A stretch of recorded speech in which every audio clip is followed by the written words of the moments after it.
Entre os problemas que um novo governo terá que enfrentar no Brasil está a questão monetária. O comentário é de Paulo Nogueira Batista.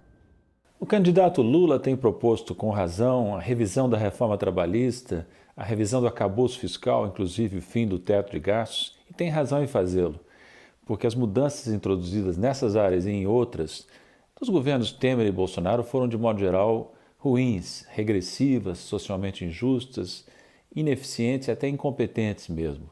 Mas falta tratar também de um tema importante que ainda não tem sido mencionado, que é a revisão do arcabouço monetário, das mudanças institucionais que foram feitas nos governos recentes, principalmente agora no governo Bolsonaro, que pioraram muito, no meu entender, a estrutura da instituição monetária no Brasil. Em especial, a lei do marco cambial, que foi aprovada praticamente sem discussão, e a composição do Conselho Monetário Nacional, que é o órgão que dá instruções ao Banco Central e toma outras decisões importantes para a estrutura monetária do país.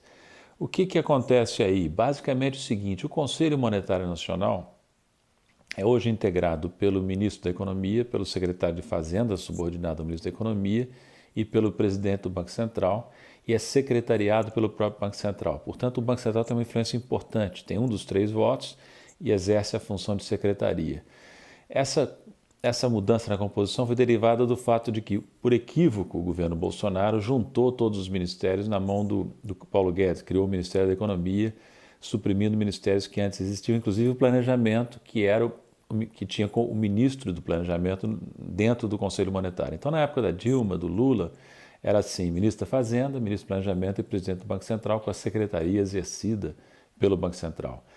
Mesmo essa composição anterior é insuficiente. Por que não ampliar o Conselho Monetário Nacional para dar a ele um caráter mais abrangente e mais representativo? Por exemplo, vamos admitir que o novo governo faça o que tem que fazer e quebre de novo o Ministério da Economia numa estrutura mais eficiente, com o ministro da Fazenda, ministro do Planejamento, ministro da Indústria e Comércio e o ministro do Trabalho e da Previdência, que já foi restabelecido. Por que não ter esses 4 ministros no Conselho Monetário Nacional, para dar ao Conselho Monetário uma visão que tem a ver com planejamento, com indústria e comércio, com trabalho, e talvez outros ministérios, um ou outro ministério relevante. Na época da ditadura militar, o Conselho Monetário Nacional era muito mais amplo, incluía representantes do setor privado e poderia também incluir representantes dos trabalhadores numa nova configuração. Então, por que não, mantendo a maioria nas mãos do governo, ter representantes do setor empresarial e dos setores trabalhistas, dos setores sindicais de trabalhadores no Conselho Monetário Nacional e dar a ele um caráter amplo e mais representativo.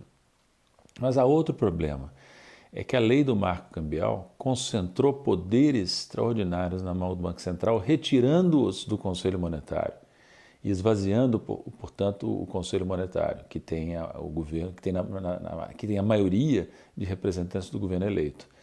Portanto, mesmo que não se queira mudar a composição do Conselho Monetário, tem que se rever essa distribuição de tarefas entre o Banco Central e o Conselho Monetário. Porque, por exemplo, deu-se ao Banco Central liberdade de decidir, por conta própria, as medidas de liberalização do mercado cambial e da conta de capitais. Algumas delas são justificáveis, aumentam a eficiência. Outras podem colocar em risco a economia, aumentar a vulnerabilidade externa ao dar excessiva facilidade de trânsito e, no limite geral, uma possibilidade do Banco Central decretar a conversibilidade plena da moeda nacional por conta própria, por critério próprio.